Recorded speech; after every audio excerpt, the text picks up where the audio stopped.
I have already told you that Japanese is an agglutinative language, meaning that all grammatical indicators such as suffixes, postpositions, auxiliary words are attached to content words, nouns, pronouns, adjectives, and verbs. Today, we are going to discuss parts of speech, the word order in a Japanese sentence, and interrogative sentences in Japanese. All words in Japanese can be either content or auxiliary.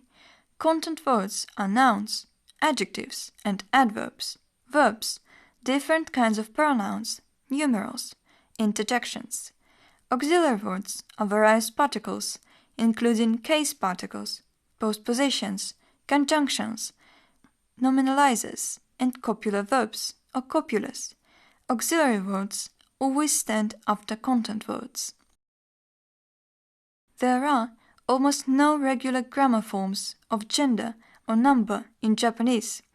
It is only in certain cases that we can trace back how these categories used to be rendered, but none of these patterns are used for modern word formation.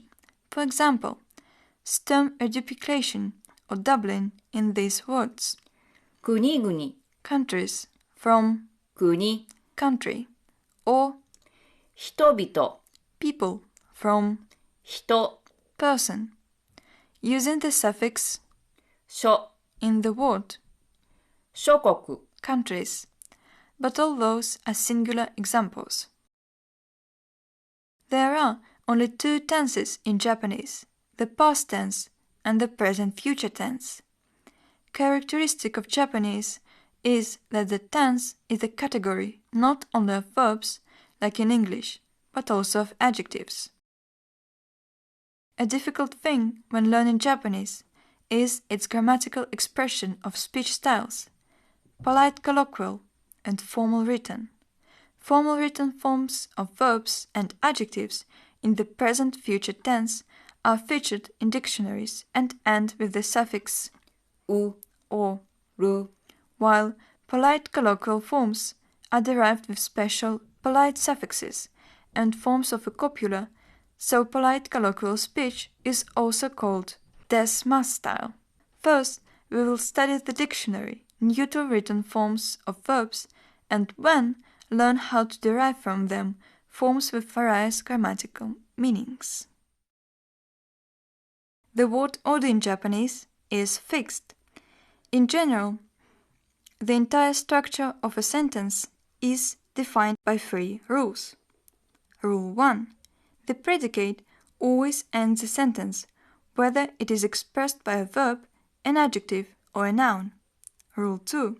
The attribute always precedes the modified word, whether it is expressed by an adjective, a noun, a verb, or a relative clause. Rule 3. The direct object always stands as close as possible to the predicate. And now, let us see how this works. Let us try to change the word order in an English sentence according to the rules of Japanese syntax. For example, let us take the following sentence. The most active students will go to Japan. The subject is students. The predicate is will go. As per Rule 2, we will find an attribute to the subject. It is the word active, so it will precede the word students. Do we have an attribute to the word active?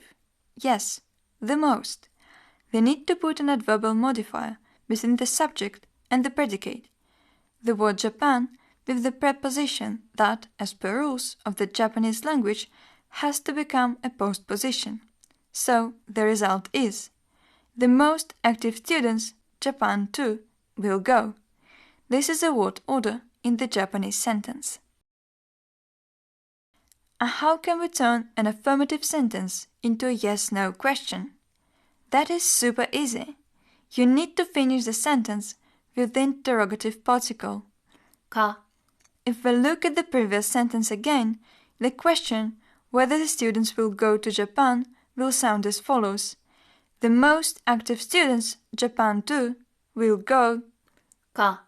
And you do not even need to put a question mark, as you can easily identify a question in writing if you see the particle ka.